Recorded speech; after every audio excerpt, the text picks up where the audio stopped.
All right, folks, welcome aboard here to Fox Sports on the Road. Michael Cohen here with you, and what happy to welcome back Charlotte Carroll from The Athletic to talk about the Giants. Of course, she's the beat writer for the Giants with The Athletic. Charlotte, welcome back.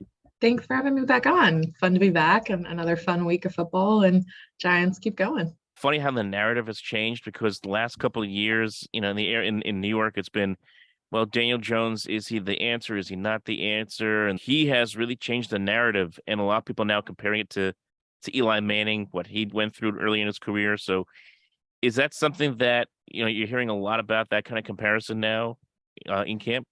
Yeah, and I think it was evident probably a couple of years ago when he was drafted. There was that, and he was Eli's heir apparent. I think it's interesting now that's taking hold. I actually spoke with his college coach, David Cutcliffe, who actually worked with both Manning brothers.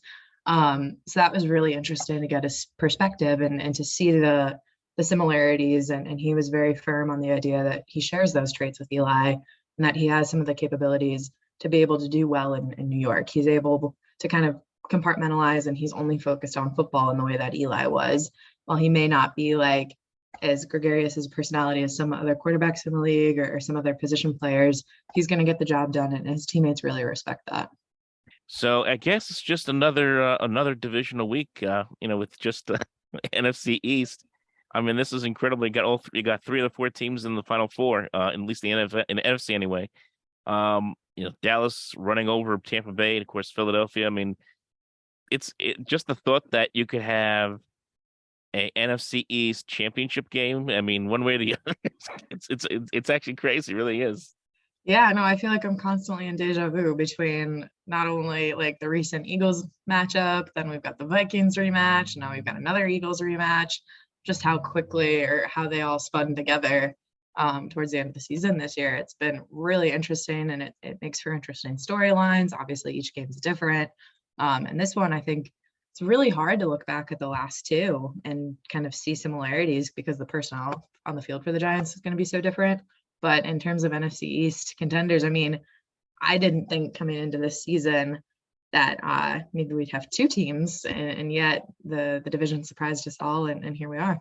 Here we are with three teams in the mix and a long way to go. So last time the Giants saw the Eagles, obviously week 18, I kind of throw that game to the aside. It was like the B team. You can't take much from it, but I look at the game week 14. There was no Leonard Williams, there was no Dory Jackson.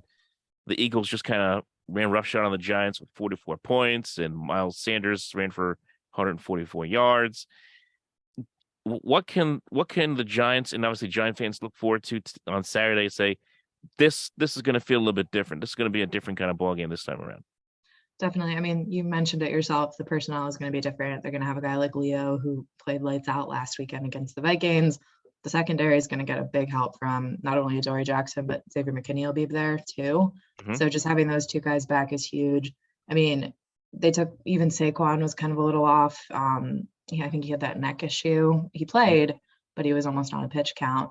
So it's going to be so different who's going to be out there. And then also just like the confidence aspect.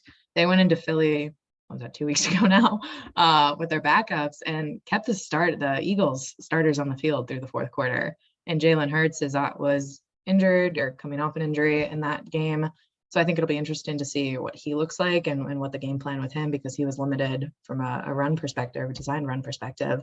So the personnel is going to be the big story. Yeah, that's gonna be fun to watch because we really don't know what that injury or how quickly he's healed, Jalen Hurts, whether he's going to be close to even 90%. I mean, he says I saw the press conference earlier this week. He said he felt good and he's not worried about getting hit, but you know, if the Giants can get some kind of pass rush against him, or just rush him a little bit, I'm really curious to see how that's going to work over a course of 60 minutes. Yeah, no, definitely. And the Giants pass rush, defensive line is no joke. It's one of the strongest position groups that they've got on the roster. I mean, you've got Pro Bowl player Dexter Lawrence, you've got Leonard Williams, who's back and was having his way against the Vikings. And then that's in combination with Kayvon Thibodeau, who's been a little bit better over the last couple games. And then if Azeez Ojulari can play, he's listed as questionable on the injury report with a quad injury after leaving Sunday's game. But if they're able to find some holes and provide some pass rushing and some pressure. I think it could get interesting. How can the Giants protect Daniel Jones, create lanes for Saquon Barkley is going to be, I mean, that's obviously the biggest part of this game. I mean, they had a lot of success against Minnesota, different animal against the Eagles this week. Yeah, no, I mean, the game is going to be won in the trenches. I don't know who told me that this week. Dable probably said it at one point in addition to some of the players. So on the flip side of the Giants, really good and strong defensive line. You've got the Eagles, which have just like been monsters this season. They had 7 sacks, I believe, in the first meeting against the Giants. So that is going to be something huge to watch and really important for the O-line to provide Daniel some protection. Yeah, I mean, like you mentioned, the 7 sacks. He got hit a lot in that game. I mean, Yeah. it's and that. I mean, take me back to that game. I mean, that was a rough afternoon against Yeah. Philadelphia. That was, oh my gosh, that was a month ago and it feels Yeah, like eons ago and this team feels so different. So that's, I guess, a good thing for Giants yeah. fans. Um, it was bad. I mean, it was the first and only game that they really got blown out all season. Just as like they've played so many close games and they really only one dominating game against the Colts. It was kind of rough to watch, but I think they learned a lot from it. And then that kind of added a little fire to when they played the Commanders the next weekend. It was kind of clear like that Commanders game moved into a little bit more importance. They put the starters on, so you got, or excuse me, they put the backups in, so you could kind of see a little bit of that. Tyrod got to play, Tyrod Taylor at quarterback. So yeah, I think they all want that striked away unless there's anything to kind of take from a learning perspective. I mean, I don't know how you feel about it, but you mentioned the Washington game. I mean, that night where Kayvon Thibodeau goes off and gets the strip sack and recovers the touchdown. I mean, if there's gonna be like a point where you look back on the season and say what was the turning point, I mean, it seems like that could be it. Yeah, no, I definitely think that is. And I I mean, you go from the bye week where they had so much momentum coming out of that. You have Xavier McKinney injury, Adoree as well.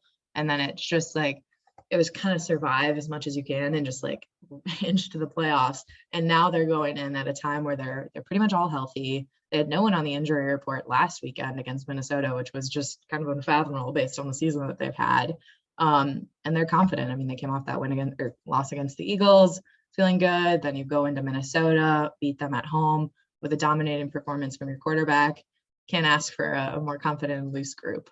This atmosphere between Philly fans and Giant fans has really been crazy all week. It's crazy all week on social media. I'm sure you've probably taken notice. I mean, I just can't imagine what the build-up's gonna be like all day Saturday. It's gonna be nuts. It's gonna be crazy with these I fans. think the fact that it's an 8 p.m. game just adds to the intensity, the amount of hours fans can be out at the bars and having a good time before they show up to the game or in the parking lot.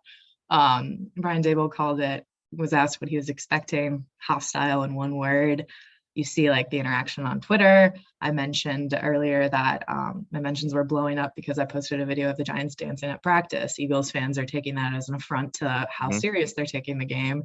Then we've got the pizza debacle with Nick Sirianni. So it's definitely been a fun week and it's different. I mean, the Minnesota fans and that lead up was different because of the environment. This is just that NFC East kind of hard fight, hour and a half away from each other. It's going to be really fun. Charlotte, just any final thoughts? Don't get mad at me for posting the video of dancing. Eagles fans and Giants fans alike. I am not responsible for any bad vibes that come off of that. There might either if the Giants win, I think somehow someone's gonna have to find a way to get Pizza Hut delivered to Nick Sirianni's office. Well, I'm sure the fans are creative and they have fun, which is really great to see. So should be exciting. Should be exciting.